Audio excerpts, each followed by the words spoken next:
오늘 우리가 살펴볼 아가서의 저자는 솔로몬 왕입니다. 그리고 아가는 사랑의 노래라는 뜻인데 아가서는 그것에 걸맞게 솔로몬과 술람미 여인 두 사람의 사랑을 노래하고 있습니다.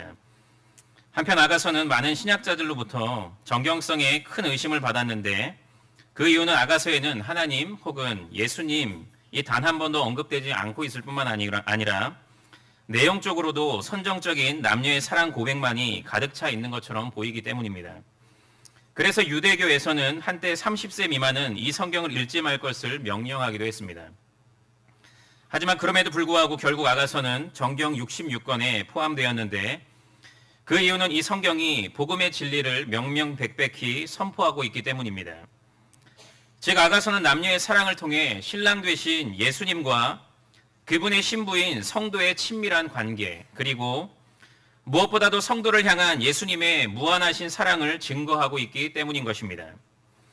그러므로 우리는 아가서를 읽어 내려가면서 적나라한 솔로몬과 술람미 여인 사이의 사랑 고백 장면을 마주하게 되더라도 그것에 대해 거부감을 느끼는 것이 아니라 오히려 우리를 향한 예수님의 사랑이 얼마나 친밀하고 애절하며 진실된 것인지를 깨닫는 동시에 그분을 향한 우리의 사랑의 진정성이 어떠한지를 되돌아보는 기회로 삼아야 하는 것입니다.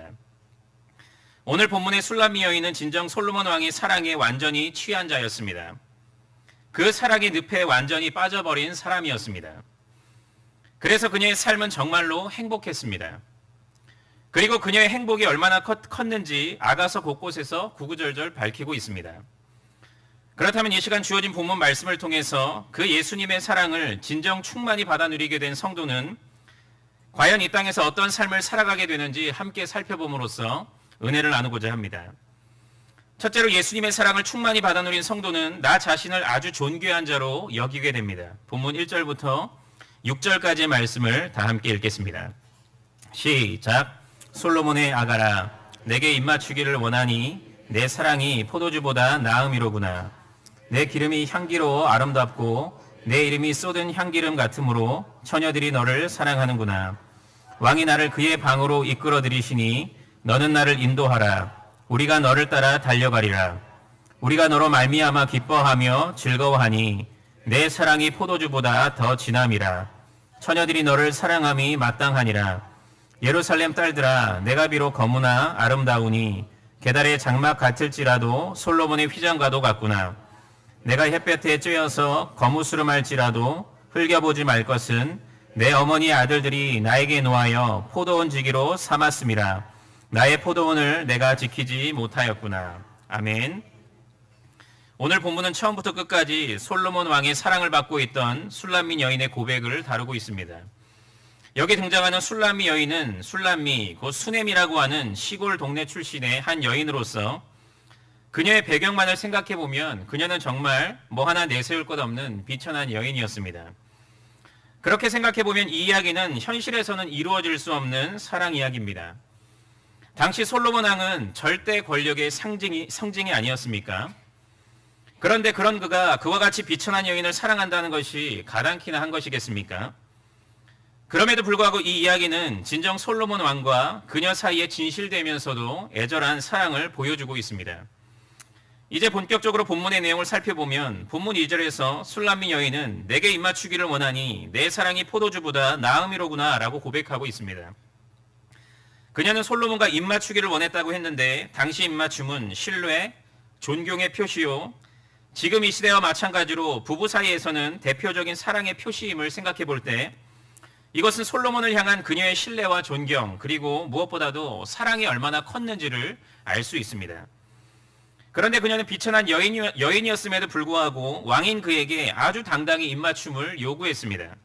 왜냐하면 그녀는 그로부터 사랑을 받고 있던 아주 특별한 사람이었기 때문이었습니다.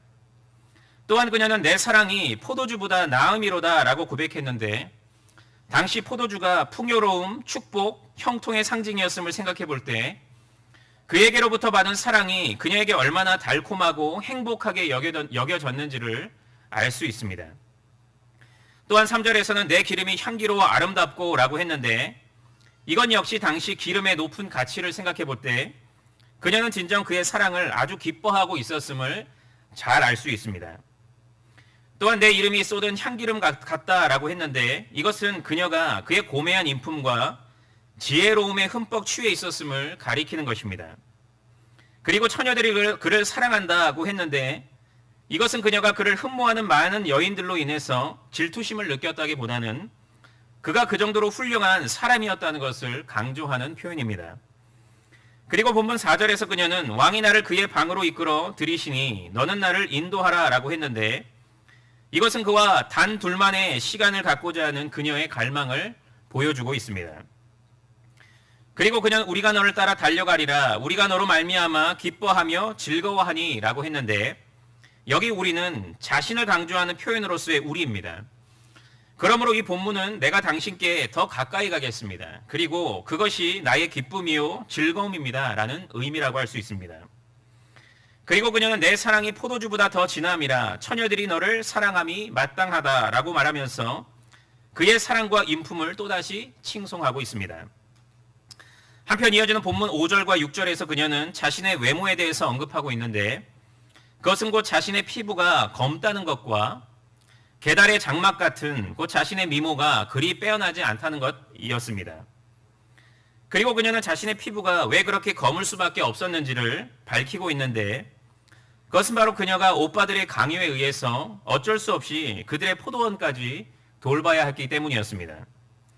즉 그녀는 늘 땡볕 아래서 남자들이 주로 하는 고된 일을 해야 했기 때문에 그의 얼굴은 거무스름할 수밖에 없었던 것입니다. 하지만 그녀의 고백에는 놀라운 반전이 뒤따라오고 있습니다. 즉 그녀는 자신의 외모가 그리 뛰어나지 않다는 사실을 잘 알고 있었음에도 불구하고 오히려 정반대의 고백을 하고 있는 것입니다. 다시 말해서 그녀는 본문 5절에서 내가 비록 검으나 아름다우니 게달의 장막 같을지라도 솔로몬의 휘장과도 같다라고 고백하고 있는 것입니다. 그녀는 자신을 아름답다고 했습니다. 그리고 솔로몬의 휘장 같다고 했습니다. 당시 솔로몬의 휘장은 푸른색과 자줏빛과 주홍색의 직물들이 잘 엮어져서 아주 화려한 자태를 뽐내었음을 생각해 볼 때 이것은 그녀가 자신의 외모가 아주 아름답다고 말하는 것이라고 할 수 있습니다. 그런데 이것은 참으로 이상한 말이 아닙니까? 실상 내 외모는 좀 별로인데 정말 아름다워 라는 표현은 완전히 틀린 말이 아닙니까? 하지만 그것은 진정 그녀의 마음속 깊은 곳에서 진실되게 우러나오는 감정의 표현이었습니다. 즉 그녀는 자신의 외모가 객관적으로 그리 뛰어나지 않다는 사실을 잘 인지하고 있었지만 또한 그녀는 아주 분명히 자신이 아름답다고 믿고 있었던 것입니다. 그렇다면 무엇이 그녀로 하여금 실로 그와 같은 불만족의 상황 가운데서 만족과 자신감을 갖도록 한 것이었습니까? 그것은 다름 아닌 솔로몬의 사랑이었습니다. 즉 모두가 흠모하는 위대한 왕 솔로몬으로부터 쏟아부어지고 있는 넘치는 사랑이었던 것입니다. 그녀는 정말 그것 하나면 충분했습니다. 세상에서 가장 위대하고 능력 있고 지혜롭고 뛰어난 그의 사랑 그것 하나면 다 되었습니다. 이처럼 자신을 향한 솔로몬 왕의 확고부동한 사랑은 자신을 바라보는 술람미 여인의 시선을 확 바꾸어 놓았습니다. 즉 비록 그녀는 자신의 외모가 그리 뛰어나지 않다는 사실을 잘 알고 있었지만 그의 놀라운 사랑이 그녀를 비추게 되자 그녀는 자신의 모든 것을 아주 흡족하게 여기고 만족해하면서 아주 기뻐했습니다. 미국의 한 의사가 아프리카의 한 마을로 의료봉사를 갔습니다. 그리고 열심히 그들을 섬기고 있던 어느 날 그 마을의 추장 아들이 미국에서 공부를 마치고 돌아왔습니다. 그리고 얼마 지나지 않아서 그가 결혼한다는 소문이 온 마을에 퍼지게 되었는데 사람들은 그렇게 유능한 사람이 과연 어떤 여인과 결혼할지를 아주 궁금해했습니다. 그러던 어느 날 그 추장 아들은 결혼할 사람의 부모님께 결혼 승낙을 받기 위해서 집을 나서게 됩니다. 그리고 사람들은 그가 어느 집으로 가는지 보기 위해서 그 뒤를 쫓아가게 됩니다. 그런데 사람들은 그가 끌고 가고 있는 암수의 수가 9마리라는 사실로 인해서 깜짝 놀라게 되었습니다. 왜냐하면 일반적으로 결혼 승낙을 위해서 필요한 암수의 수는 한 마리면 좋겠기 때문입니다. 그래서 사람들은 그 여인이 누구인지 더욱 궁금하게 여겼습니다. 그리고 마침내 그 행렬은 한 집에 도착하게 되는데 그가 결혼할 여인은 아주 뜻밖에도 아주 병약하고 외모도 볼품이 없는 여인이었습니다. 그래서 사람들은 그것으로 인해서 수군거리기 시작했습니다. 그리고 그 의사는 예정된 날짜가 되어서 본국으로 귀환하게 됩니다. 그런데 몇 년 후 그는 그 마을을 방문을 할 기회가 생기게 되어서 또다시 방문하게 되었는데 이제 그 마을은 추장 아들이 새 추장이 되어서 그것을 이끌고 있었습니다. 그리고 그는 한 우아하고 당당한 여인과 인사를 나누게 되었는데 그녀는 다름 아닌 추장 아들의 아내였습니다. 그가 기억하고 있던 병약하고 초라한 여인의 모습은 온데간데 없었습니다. 그리고 그날 밤 그는 추장 아들과 이야기를 나누게 되었습니다. 그날 낮에 자신의 아내를 보고 깜짝 놀라했던 그 의사의 모습을 기억하고 있던 그 추장 아들은 그에게 이렇게 말했습니다. 당시 저는 그녀를 정말 사랑했습니다. 그래서 저는 그녀가 자신의 가치를 그저 암소 한 마리의 가치로 한정짓고 평생을 살기를 원치 않았습니다. 그런데 그 사건 이후에 그녀는 자기 자신을 아주 가치 있는 여인으로 바라보기 시작했습니다. 그리고 그녀는 점점 당당하고 아름다운 여인으로 변해갔습니다. 이 이야기는 우리에게 사랑이 갖는 놀라운 힘을 가르쳐주고 있습니다. 즉 사랑은 자신을 바라보는 시각을 완전히 바꾸어버리는 위대한 힘을 가지고 있는 것입니다. 하물며 예수님의 사랑이겠습니까? 죄로 인해 죽을 수밖에 없는 나를 위해 당신의 생명을 아낌없이 내어주신 그분의 한량없는 사랑이겠습니까? 로마서 5장 6절부터 8절에서는 그 사랑에 대해서 이렇게 증거하고 있습니다. 우리가 아직 연약할 때의 기약대로 그리스도께서 경건하지 않은 자를 위하여 죽으셨도다. 의인을 위하여 죽는 자가 쉽지 않고 선인을 위하여 용감히 죽는 자가 혹 있거니와 우리가 아직 죄인 되었을 때에 그리스도께서 우리를 위하여 죽으심으로 하나님께서 우리에 대한 자기의 사랑을 확증하셨느니라. 그 놀라운 사랑은 진정 내 전 인격을 변화시킵니다.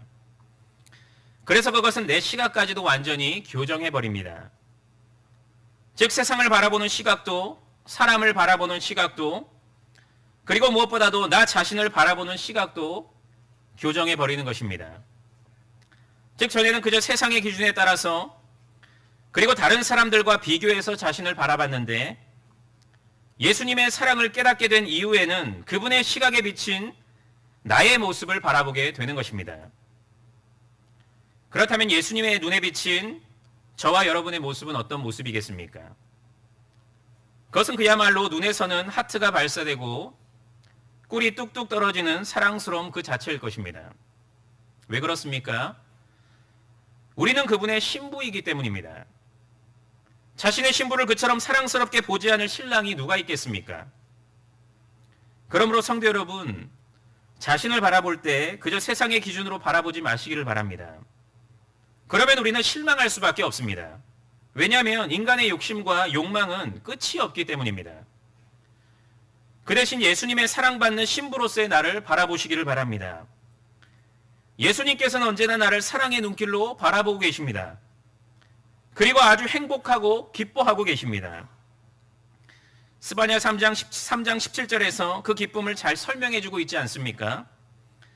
그가 너로 말미암아 기쁨을 이기지 못하시며 너를 잠잠히 사랑하시며 너로 말미암아 즐거이 부르며 기뻐하시니라 라고 말씀하고 있습니다. 우리는 실로 그분 앞에 사랑스러운 존재입니다. 이것이 바로 진정 그리스도인이 자신을 바라보는 마땅한 시선이 되어야 합니다. 그 시선 안에서 자신을 사랑하시기를 바랍니다. 날마다 불만족하지 말고 만족하시기를 바랍니다. 예수님의 사랑받는 신부로서 자신을 존귀하게 여기고 사랑하게 되시는 은혜가 충만히 넘치기를 간절히 바라겠습니다. 둘째로 예수님의 사랑을 충만히 받은 성도는 그분과 교제하기를 간절히 갈망하게 됩니다. 본문 7절의 말씀을 다 함께 읽겠습니다. 시작.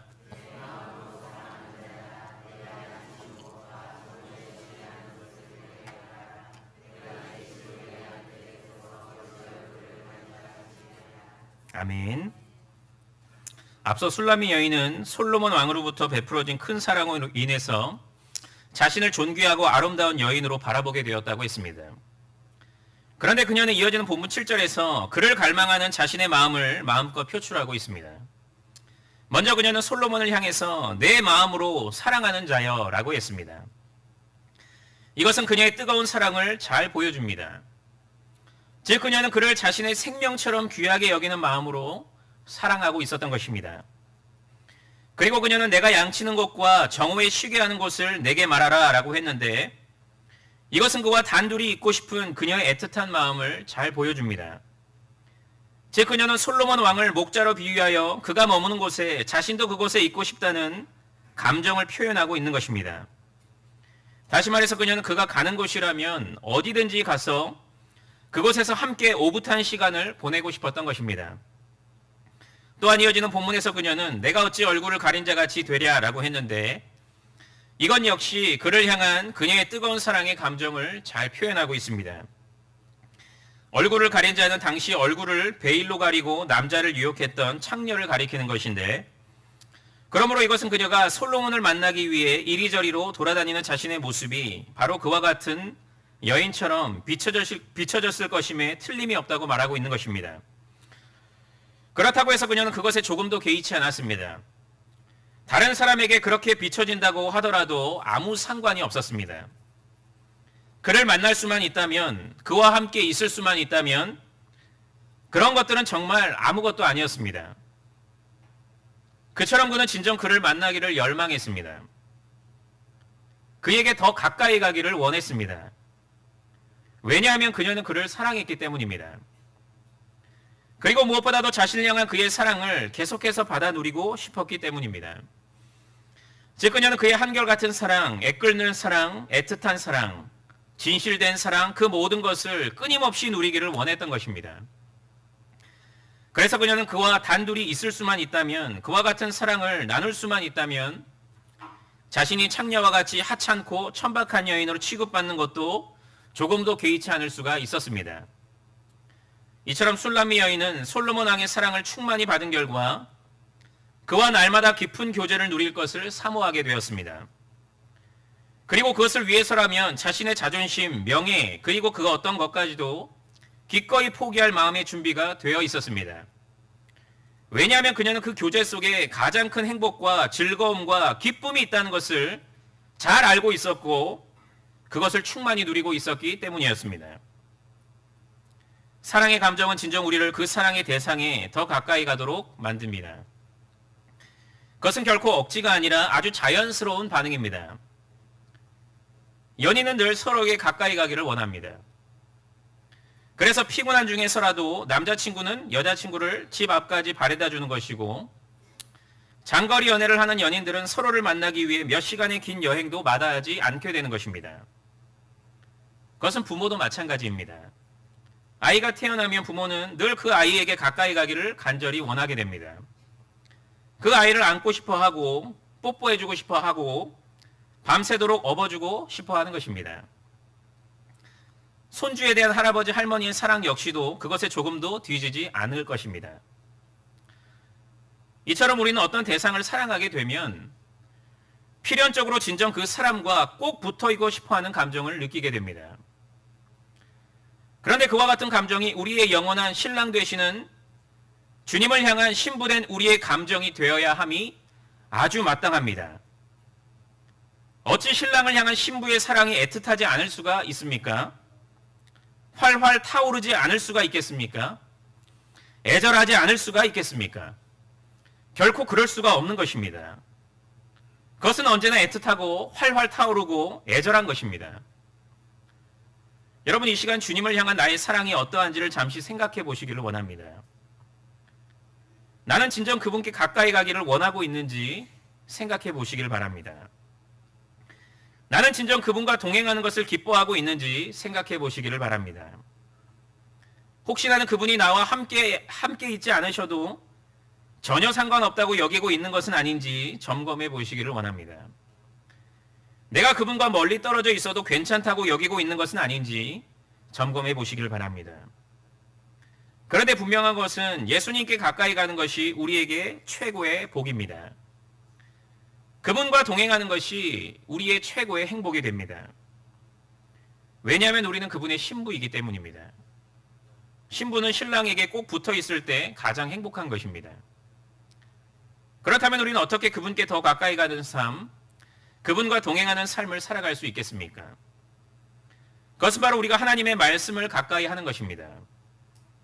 왜냐하면 하나님의 말씀만이 우리로 하여금 예수님이 누구이시고 그분께서 우리를 얼마나 사랑하시는지를 깨닫도록 하기 때문입니다.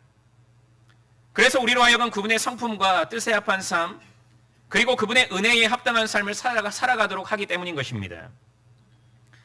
그런데 우리는 그것을 위해 말씀 중심의 삶과 더불어 기도 생활을 병행해야 합니다. 왜냐하면 말씀 속에 계시되어 있는 하나님의 성품과 은혜를 깨닫게 하시는 분은 다름 아닌 성령 하나님이 되시기 때문입니다. 그러므로 우리는 성령 하나님께 말씀을 밝히 깨닫게 하는 은혜를 허락해달라고 간구해야 하는 것입니다. 이처럼 우리는 온전한 말씀 생활과 부단한 기도 생활을 통해서 진정 예수님께 더욱 가까이 갈 수 있습니다. 그러므로 우리는 그 은혜의 통로를 잘 선용하여 예수님께 더욱 가까이 하는 삶, 그분과 동행하는 삶을 살아갈 수 있어야 합니다. 예수님의 사랑을 충만히 입은 자는 마땅히 그분께 더욱 가까이 나아간다는 사실을 꼭 기억하시고 진정 말씀과 기도를 통해 그분과 더욱 친밀한 교제를 날마다 누리시는 성도님들이 되시기를 바랍니다. 사랑하는 성도 여러분, 그리고 오늘 헌신을 재다짐하시는 제22에서 24 여전도회 회원 여러분, 예수님과 우리의 관계는 진정 오늘 솔로몬 왕과 술람미 여인의 관계처럼 될 수밖에 없습니다. 즉 우리의 신랑 되시는 예수님께서는 세상의 그 어떤 사랑과 비교할 수 없는 큰 사랑으로 신부인 우리를 사랑해 주시기 때문에 우리는 그 사랑에 진정으로 감격하고 감사하는 가운데 그분께 우리의 사랑을 표현하게 되는 것입니다. 물론 우리는 이 사랑을 이해함에 있어서 성자이신 예수님과 죄인에 불과한 우리의 간격을 이해할 필요가 있습니다. 실상 우리는 그분께로부터 사랑을 받을 만한 존재가 아니었습니다. 왜냐하면 우리는 인류의 대표 아담 안에서 그분께 극악무도한 반역죄를 저지른 최악의 범죄자였기 때문입니다. 그래서 단지 죽을 날만을 기다릴 수밖에 없는 완전 절망의 존재였기 때문입니다. 하지만 그분께서는 우리를 일방적으로 사랑하셨습니다. 그리고 당신의 피를 아낌없이 쏟아 부어 주심으로써 당신의 사랑을 보여주셨습니다. 그리고 그분께서는 지금도 우리를 여전히 사랑하셔서 하나님 보좌 우편에서 중보기도를 간절히 올려드리고 계십니다. 그렇다면 이것은 얼마나 우리에게 어울리지 않는 황공무지한 사랑입니까? 그렇기 때문에 우리는 나에게 베풀어진 그리고 여전히 베풀어지고 있는 그 신비하고 놀라운 사랑으로 인해서 진정 변화된 삶, 세상과 구별된 삶을 살아가게 되는 것입니다. 즉 우리는 그 충만한 사랑으로 인해서 실상 나라는 존재는 그리 대단하지도 않고 내세울 것이 없는 사람이지만 나 자신을 아름답고 존귀한 자로 여기면서 사랑하게 되고 그분께 더 가까이 가는 것을 열망하게 되는 것입니다. 나에게 베풀어진 예수님의 사랑을 결코 가볍게 여기지 마시기를 바랍니다. 만약 우리가 진정 그 사랑의 깊이와 넓이를 제대로 깨닫게 되면 우리는 진정 주님의 사랑 안에서 나 자신을 사랑하게 되고 그분의 뒤를 바짝 쫓아가는 삶을 살아가게 될 것입니다. 아무쪼록 2019년 남은 한 해 동안에 예수님의 충만한 사랑 안에 거하심으로써 진정한 자기 애를 발휘하시고 그분과 동행하는 은혜를 풍성히 누리시는 경행의 모든 성도님들이 되시기를 주님의 이름으로 간절히 축원합니다.